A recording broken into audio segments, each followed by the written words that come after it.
Finally আবার আরেকটা সুখবর নিয়ে চলে এসেছি বন্ধুরা। আপনারাও শুনলে অবাক হবেন। তো আমার ভাইয়ের বউর কয়টা বেবি হবে এবং কি বেবি হবে সম্পূর্ণ ভিডিও দেখলে আপনারা জানতে পারবেন। হ্যালো এভরিওয়ান, আসসালামু আলাইকুম। সবাই কেমন আছেন আপনারা? আশা করি কাছে এবং দূরে দেশ দেশান্তরে যে যেখান থেকে বসে আমার এই ভিডিওটা দেখতেছেন সবাই ভালো আছেন, সুস্থ আছেন। আলহামদুলিল্লাহ, আল্লাহর অশেষ রহমতে আমরাও ভালো আছি। চলে আসলাম নতুন একটা ভিডিও নিয়ে। সকালবেলা ঘুম থেকে উঠে নাস্তা করতেছি। ইসরাত হচ্ছে ঘর ঝাড়ু দিতেছে। সে দেখে প্রতিদিন সকালবেলা আমরা ঘর ঝাড়ু দেই, এইভাবে দেই। তো সে কিন্তু সেম আমাদের মতোই দিতেছে। বাচ্চা মানুষ তো যা শিখাবেন তাই কিন্তু শিখবে তারা। ভালো শিখাইলে ভালো শিখবে, মন্দ শিখাইলে মন্দ শিখবে। তো ওদের ব্রেনটা এখন খুবই নিখুঁত একদম। যা দেখবে তাই শিখে যাবে অলরেডি।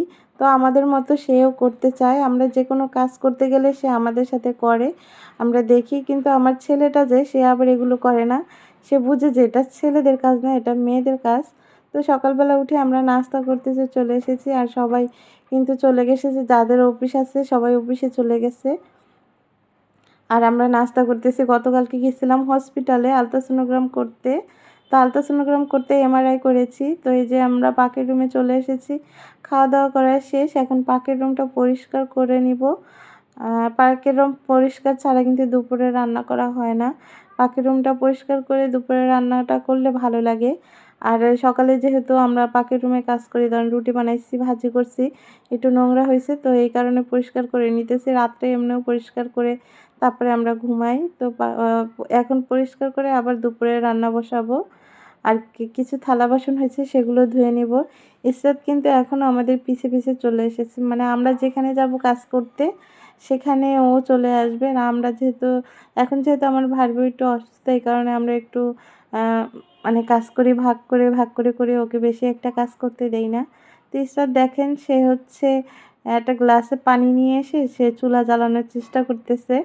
তার একটা মড়া নিয়ে আসছে ঘর থেকে। আমার ভাইপো হচ্ছে থালা বাসনগুলো ধুয়ে নিতেছে। এগুলো হচ্ছে আমরা খেয়েছি সকালবেলা, আর রাতে যেগুলো ছিল সব রাতেই ধুয়ে রাখি। যেহেতু ঘরের ভিতরেই কল আছে, বেসিন আছে, তো আমরা সব সময় খাওয়ার সাথে সাথেই সব কিছু পরিষ্কার করে ফেলি। এখন আসি মেইন কথায়। তো বর্তমানে যে সরকারি হসপিটালগুলো আছে, আসলে সরকারি হসপিটালগুলোতে কি হয়, তারা আলট্রাসোনোগ্রাম যে করে, তারা আলট্রাসোনোগ্রাম করতে মানে 1 থেকে 1.5 মিনিট টাইম নেয়। মানে কোনো রকম রুগী শোয় আর উঠে 1 থেকে 1.5 মিনিটের মতো মেশিনটা ধরেই বলে আলট্রাসোনোগ্রাম করা শেষ। কারণ তাদের অ্যামাউন্টটা কম, 110 টাকা দিয়ে তারা আলট্রাসোনোগ্রাম করে। সো তারা ওই টাইমটাই দেখে। আর সিরিয়াল দিয়ে মানে 100 150 এরকম সিরিয়াল দিয়ে বসে থাকতে হয় না খেয়ে, সকাল থেকে দুপুর 2টা 3টা পর্যন্ত। তারপর আবার পরের দিন যাও রিপোর্ট আনতে। মানে সরকারি হসপিটালে যদি আলট্রাসোনোগ্রাম করতে যান তাহলে অনেক ভোগান্তিতে পড়তে হয়। আর সরকারি হসপিটাল তো কোনোভাবে জেন্ডার তো বলাই যায় না, এটা তো আরও বারণ।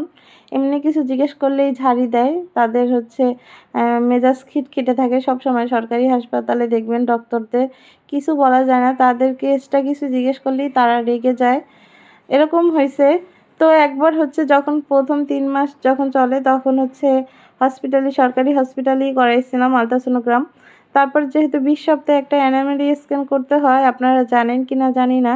অ্যানোমালি স্ক্যানটা হচ্ছে একদম একটা বাচ্চার একদম ভিতরে তার খাঁচা, তারপরে কিডনি, তারপরে হচ্ছে মানে পুরো বডিটা একদম স্পর্শভাবে চেক করা হয় যে একটা পরিপূর্ণ বাচ্চা, সুস্থ বাচ্চা আছে কিনা। তার শরীরের প্রত্যেকটা অঙ্গ প্রত্যঙ্গ ঠিকঠাক মতো হয়েছে কিনা এগুলো দেখা যায় 20 সপ্তাহ হইলে। 20 সপ্তাহ পর থেকে এই অ্যানোমালি স্ক্যানটা করা যায়। তো এই কারণে হচ্ছে ওর অ্যানোমালি স্ক্যানটা করে বাচ্চাটা আর কি আমরা দেখলাম যে বাচ্চাটা ভালো আছে কিনা, পরিপূর্ণ সুস্থ আছে কিনা, কয়টা বেবি আছে, তারপরে হচ্ছে কি বেবি হবে সেটাও আমরা জেনে ফেলেছি। কারণ অ্যানোমালি স্ক্যান যেহেতু একদম নিখুঁত একটা মেশিন, তো এই পরীক্ষাটা হচ্ছে একদম নিখুঁত, সম্পূর্ণ সব কিছু দেখা যায় একটা বাচ্চার। তো এই কারণে জেন্ডারটাও আমরা অলরেডি জেনে ফেলেছি। ম্যাডামকে আমরা জিজ্ঞেস করেছি। ম্যাডাম প্রথমে বলতে চায় না, বলতেছে যে না, এগুলো বললে আমাদের সমস্যা আছে, এগুলো এখন বলা নিষেধ। আগে বলা গেছে কিন্তু এখন এগুলো বলা নিষেধ। তো আমরা অনেক রিকোয়েস্ট করার পরে কিন্তু এগুলো আমরা জানতে পেরেছি। আমাদেরকে ম্যাডাম বলতে চায় না, পরে বলছে যে আপনারা কি চান, কি হইলে খুশি হন। তখন আমরা বলছি যে আমরা এটা চাই, তখন ম্যাডাম বলছে না এটা হবে না, আপনাদের এটার বিপরীত যেটা সেটা হবে। একদম শিওর দিয়েই ম্যাডাম বলে দিয়েছে। তো আলহামদুলিল্লাহ আমরা অনেক হ্যাপি। আমার ভাই বেশি খুশি, আমার ভাই যেটা চাইছে তার সেটাই হইছে। আমরা আবার এটা চাই নাই। যাই হোক, একটা পরিপূর্ণ সুস্থ বাচ্চা আসুক, যেই হোক, ছেলে হোক মেয়ে হোক, আমরা অনেক হ্যাপি। অবশ্যই আপনাদেরকে বলবো ছেলে নাকি মেয়ে, অবশ্যই জানাবো। তো আপনারা এনামেলি স্ক্যান করছেন কিনা অবশ্যই কমেন্টে জানাবেন। অবশ্যই আপনারা আমার ভিডিও প্রেগনেন্ট আপুরা দেখলে অবশ্যই 20 সপ্তাহ ওভার হইলে অবশ্যই এই এনামেলি স্ক্যানটা করে নেবেন। এনামেলি স্ক্যানটা কিন্তু খুবই জরুরি। যদি কোনো ত্রুটি থাকে তাহলে কিন্তু এই এনামেলটা স্ক্যানটা করলে না দেখা যায়। তো দেখা গেলে পরে যদি আপনি ওষুধ খান তাহলে অবশ্যই সেই ত্রুটিগুলো ঠিক হয়ে যায়। এই কারণে এনামেল স্ক্যানটা খুবই জরুরি আমার মতে। তো আমার বেলাও কিন্তু করেছিলাম। আমার স্টার যখন পেটে ছিল তখন আমি করেছি। কারণ আমার যেহেতু একটু প্রবলেম ছিল, আমি কিন্তু প্রায় 7-8 বার আলট্রাসোনোগ্রাম করেছি। মানুষ বলে যে অনেকবার আলট্রাসোনোগ্রাম করা নাকি ভালো না, কিন্তু এটা ভুয়া কথা। আপনার ডাক্তার যতবার সাজেশন দিবে আপনার ততবারই করতে হবে। আর অনেকে বলে যে এই মেডিসিনগুলো নাকি বাচ্চার ক্ষতি করে, প্রতিবন্ধী হয়। এগুলো একদম ভুয়া কথা। একটা মেডিসিনের কারণে একটা বাচ্চা প্রতিবন্ধী হয়ে যাবে এটা কখনো হইতো না। তাহলে আর মানুষ আলট্রাসোনোগ্রামই করতো না মেডিসিন দিয়ে। দেখবেন অনেক মেডিসিন দিয়ে কিন্তু আলট্রাসোনোগ্রাম করে। এটা পেটের ভিতরে কিভাবে যাবে? এই মেডিসিনটা দেওয়ার মানে হচ্ছে আপনার পেটের ভিতরে যেন ক্লিয়ারভাবে সব কিছু দেখা যায় মেশিনের মাধ্যমে, এই কারণে। যাই হোক, ডক্টর আমাদের কি বেবি বলেছে বলে দিই। আমাদের বেবি একটাই হবে, আলহামদুলিল্লাহ আমরা একটাতেই খুশি। অনেকে ভাবছিলাম যে হয়তোবা বংশে যদি টুয়েন বেবি থাকে তাহলে টুয়েন বেবি হয়। আমার যেহেতু টুয়েন বেবি হয়েছিল এই কারণে ভাবছিলাম যে হতেও পারে। যাই হোক, আমাদের সিঙ্গেল বেবি হবে এবং আমাদের আলহামদুলিল্লাহ আমাদের ঘরে আলো করে আসবে রাজপুত্র, ছেলে আসবে।